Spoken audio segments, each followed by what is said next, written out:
tough is his offense to go against because they're so balanced? I think Josh Reed brought up the point about 15 touchdowns rushing and passing. Mm-hmm. With all the different things they can do.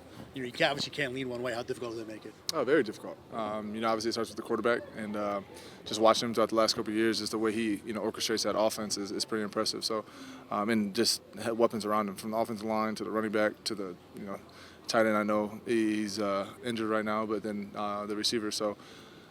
Just hella weapons around him, so it's going to be a huge challenge for us. They got another weapon called the tush push. I know you're not. I don't know how much you're not involved. That's on those big boys up front. I was going to say, are you thankful to be out of that thing? I mean, it kind of turns into rugby, but that's those big boys up front. I might be behind them, pushing them, trying to give them a little boost, but they're good at it. Any and one, any and two.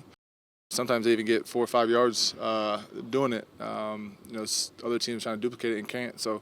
They're pretty impressive with converting on those. You talk about like any and one, any and two. If you're in like a 3rd and 7, do you guys have to mentally reconfigure that to 3rd and 5? You always got to be prepared. But I mean, like you have to play that's situational football. You got to understand what they do, and once they get to those opportunities to possibly do the tush push and stuff like that, then you got to play into what they're doing on 3rd down and all that. Yeah. You guys, the injuries unfortunately just keep stacking up. The results, though, defensively seem to stay the same. How have you guys been able to keep the ship going the same direction despite who's out there? You want to answer that question? I'll let you. Next man in, baby. That's all we preach.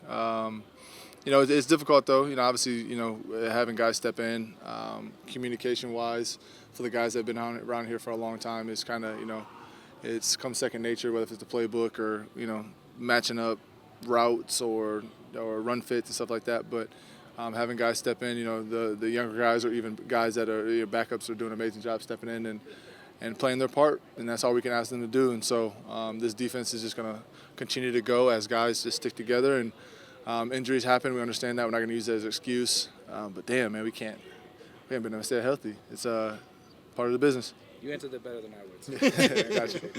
With a Week 13 bye, I'm sure you guys are thinking about how the bounce end of the season will help, but this is as late as you guys have had it in a long time. Where are you guys at? And how much? I know you're not looking past this game, but like in terms of getting to that point in the season, getting the break that everybody gets this year, how much are you looking forward to that?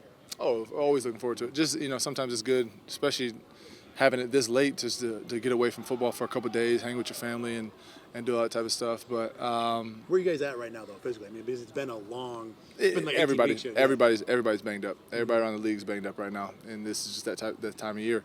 It's starting to get cold here in Orchard Park.